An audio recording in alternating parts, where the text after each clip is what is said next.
우리 말씀의 제목 같이 한번 읽어보겠습니다. 평화 사상. 오늘 이 본문에 읽은 말씀에 보면은 칼을 쳐서 보습을 만들고 창을 쳐서 낫을 만든다라고 말합니다. 칼이나 창은 전쟁 무기입니다. 이 전쟁 무기를 이제는 전쟁이 끝나서 이제 농사 짓는 기구인 보습이나 낫을 만든다라는 것입니다. 이것이 이제 평화 사상을 가리키는 것입니다. 여러분, 난리 무슨 뜻이죠? 전쟁과 같은 그러한 극단의 상황, 목숨이 왔다 갔다 하고 총알이 빗발치고 칼과 화살이 정말 난무하는 그 상황을 난리라고 합니다. 난리. 난리 났다. 난리 났다. 그런 이야기를 우리가 쓰는데요.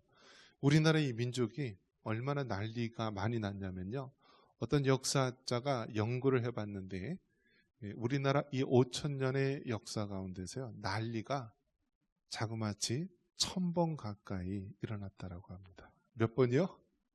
1,000번 가까이 난리 났다는 거예요. 그러니까 막 오랑캐가 밀려오고 뭐 임진왜란이 일어나고 뭐 6.25 전쟁이 일어나고 막 그런 난리들이요. 1,000번 가까이. 5,000년 역사에 1,000번 가까이. 그 말은 무슨 뜻이냐면 5년에 한 번씩은 어떻게 했다고요? 난리가 났다는 거예요. 그 5년에 한 번씩은 사람들이 뭐 들고 다녀요? 보따리 싸야 되는 거예요. 보따리 싸고 피난 가야 되는 거예요. 피난. 전쟁 나면 여러분 누가 가장 불쌍한지 아십니까? 힘없는 사람들, 여자들, 아이들 다 힘없는 사람들이 불쌍합니다. 가진 자들은 어떻게 하죠? 이미 다 집 팔고 땅 팔고 해서 다 해외로 대피해 가고요. 안전한 방공호로 들어가 있고 다 지살길 합니다. 제일 불쌍한 사람이 누구예요? 일반 사람들이 제일 불쌍한 거예요. 여자들이요? 다 강간당해요. 강간당해요. 뭐 그게 옛날 이야기 같죠, 여러분? 지금도 여러분 어떻게 합니까? 여자들이나 아이들이요. 처참하게 죽이고요. 땅에다 내동댕이 쳐서 죽이고 임신한 여자들 배 갈라서 죽이고요. 그 남아있는 여자들이요.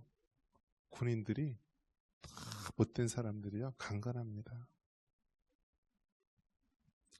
2차 세계대전 때 그때는 이제 독일과 이탈리아가 한편이었고요.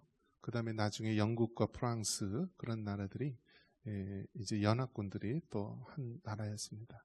근데 그때는 특이하게도 러시아, 소련도요. 연합군의 한 편이었습니다. 그러니까 그 당시에 지금 적대적인 관계에 있는 중국이나 또 러시아가요. 그 당시에는 연합군하고 같은 한 편이었어요. 그 2차 세계대전 때 여러분 가장 많이 피해를 입은 나라가 어딘지 아십니까? 러시아라고 합니다. 러시아, 소련. 자그마치 몇 명이 죽었냐면요. 1천만 명이 죽었대요. 몇 명이요? 1천만 명. 우리나라 인구가 몇 명이죠? 5천만 명이고요. 북한의 인구가 2,500만인데요. 2차 세계대전 때 가장 많은 피해를 입은 나라가 러시아였는데요. 1천만 명이 죽었대요. 그러니까 그 히틀러가 죽고요. 독일의 히틀러가 죽고 이제 러시아가 이제 레닌그라드에서 다시 정복해서 베를린까지 정복을 합니다. 그래서 결국 독일을 점령해서요. 이제 그 동독은 러시아, 소련이 공산주의 나라가 지배를 하게 되었고 서독은 이제 유엔군 자유진영이 점령을 하게 되어서 동독과 서독으로 이제 나뉘어지게 되었죠. 그런데 그 전쟁할 때요. 얼마나 많은 잔혹한 일들이 많이 있는지 모릅니다. 러시아 사람들이요. 자기네 사람들이 가장 큰 피해를 입었다라고 해서요. 어떻게 복수를 했냐면 모든 대부분의 독일 여자들을요. 다 강간했어요. 그러니까 완전히 비참하고 처참한 일이 생겨나는 거죠. 강간해서 생겨난 아이는 누구에게요? 그러니까 얼마나 그 비극의 역사가 있겠습니까? 강간을 당해가지고요. 누군지도 모르는 사람, 그 적군의 아이를 임신해서 키우게 되고 그것이 결국 우리 인생의 비극입니다. 사람들 어떤가요? 사람들은 전쟁 나면은요, 얼마나 많이 희생되고 죽는지 모릅니다. 전쟁이 주로 싸우는 연령층이 어떻게 되죠? 20대예요. 10대 후반서부터 20대, 30대 가장 꽃다운 나이에 죽음을 맞이하는 것입니다. 죽음을. 그러면 남아있는 그런 가족들, 부모들은 얼마나 가슴 아프겠습니까? 자식들을 먼저 보내고 전쟁으로 잃고요. 그 남아있는 그 부모님들은요, 아무런 소망이 없는 거죠. 이게 우리 인간의 비극의 역사고요. 우리나라는 이러한 난리를요, 5년에 한 번씩 1000번 가까이 외침을 받았다는 거예요. 그런데 유일하게 지금 70여 년 동안 난리를 겪지 않고 전쟁을 겪지 않은 때가 언제라고요? 바로 지금이에요, 여러분. 우리나라 역사에 5000년의 역사에 유일하게 난리를 겪지 않고 피난 가지 않고 살아온 때가 바로 지금이라는 거예요. 지금 젊은 친구들, 저도 해당되겠지만 좀 과거에 태어났으면 다 어떻게 돼요? 전쟁에 가서 다 총알바지 되고요, 칼에 창에 죽고, 여인들은 강간당하고 노예로 끌려가고, 그러한 시대에 살아갈 수밖에 없던 그런 민족이었다라는 것입니다.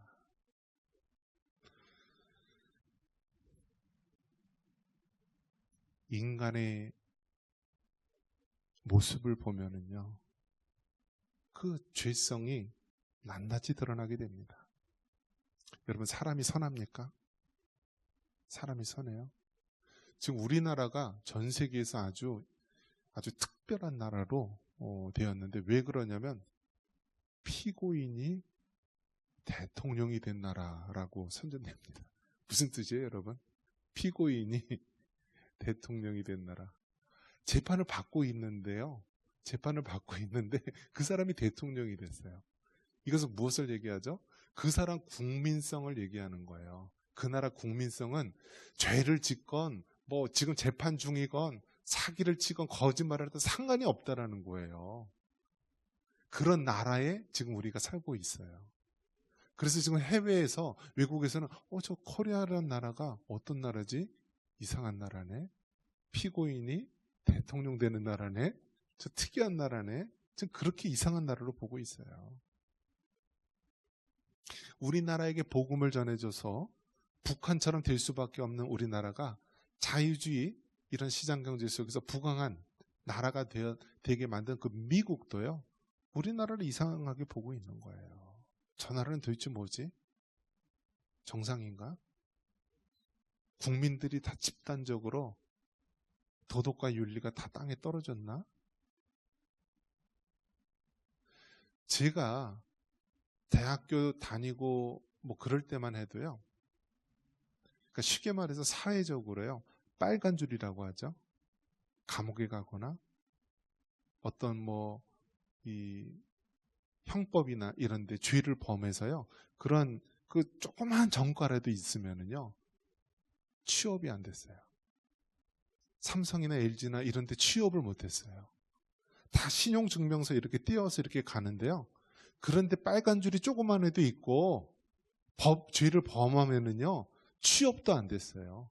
공무원이나 이런 데 근처도 가지도 못했어요.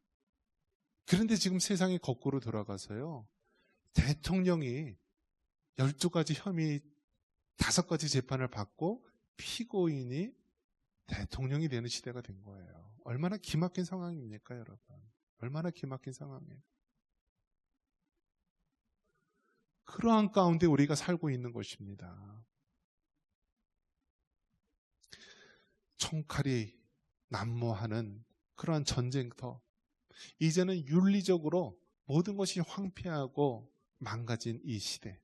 바로 이것이 오늘날 우리가 현실에 처한 상황입니다.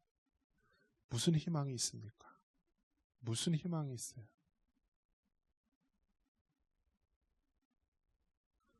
지금 젊은 총각 중에서 장가 못 가는 사람들이 많이 있어요, 여러분.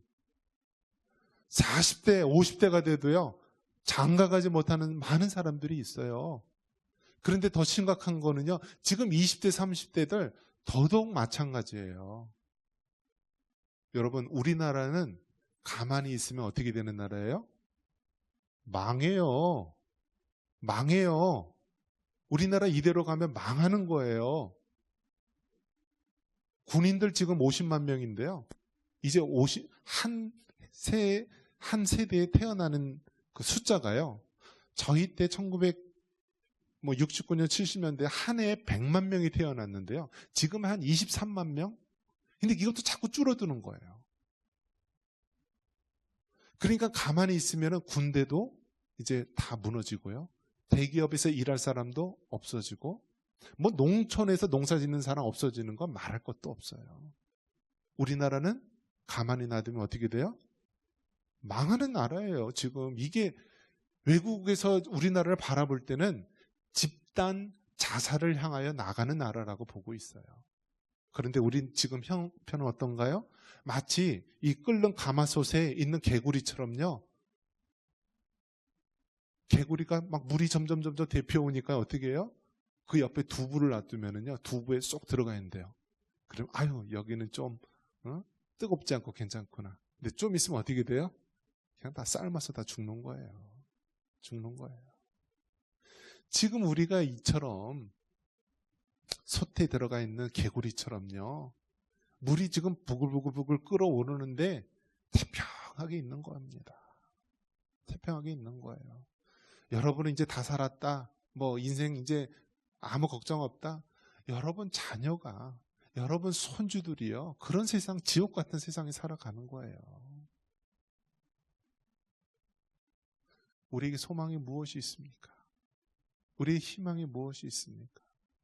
이러한 상황 속에서 오늘 이 본문의 말씀이 우리에게 주고 있는 것입니다. 우리 다시 한번 3절 말씀 읽어보겠습니다. 다시 한번 읽겠습니다.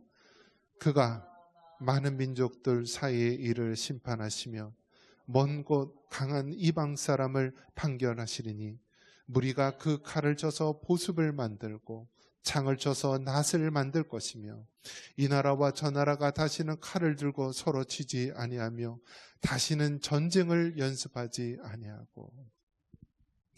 이 말이 무엇을 얘기하는 것입니까? 여러분, 칼을 쳐서 농기구인 보습을 만들고요, 또 이 창을 쳐서 낫을 만든다라고 하는 것은 이제는 더 이상 전쟁을 연습하지 않고 이제는 참된 평화를 누리게 한다라는 평화 사상을 가르치는 말씀입니다. 이게 가능합니까? 이게 이루어질 수 있습니까? 오직 예수님. 한번 따라해 보겠습니다. 오직 예수님.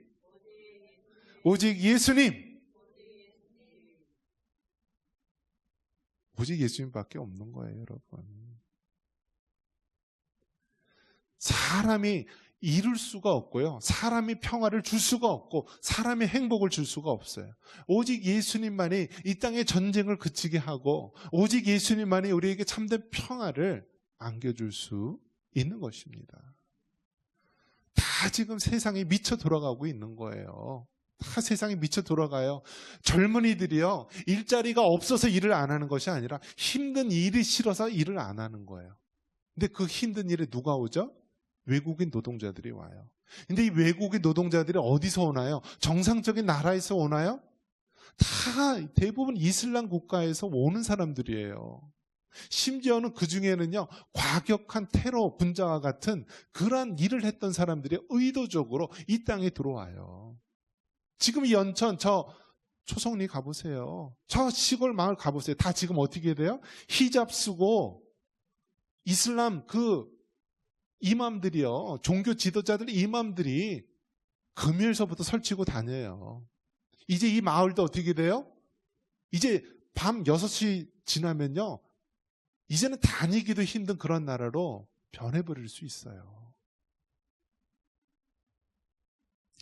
여러분들이 나는 괜찮고 나는 결혼 안 해도 되고 나는 자식 안 낳아도 되고 나는 내 편하게 산다 하는 그 생각 속에서 우리가 살고 있는 이 사회가 병들어가고 있고요, 외국의 이슬람주의나 아주 극단적인 사람들이 와서요, 지금 우리를 점점 조여오고 있어요. 이 이슬람 이런 사람들이요, 전 세계에서 어떤 나라를 자기네들 포교 활동을 할까 대한민국으로 정했고요, 대한민국 중에서 어디를 할까 하다가 대구를 할까 제주도를 할까 다 안 돼갖고 연천에 와서 이슬람 학교를 세우려고 하고 안 되니까 나중에는 이슬람 캠핑장 만들고 다 그런 식으로 지금 접근해서 우리 코앞에까지 온 거예요.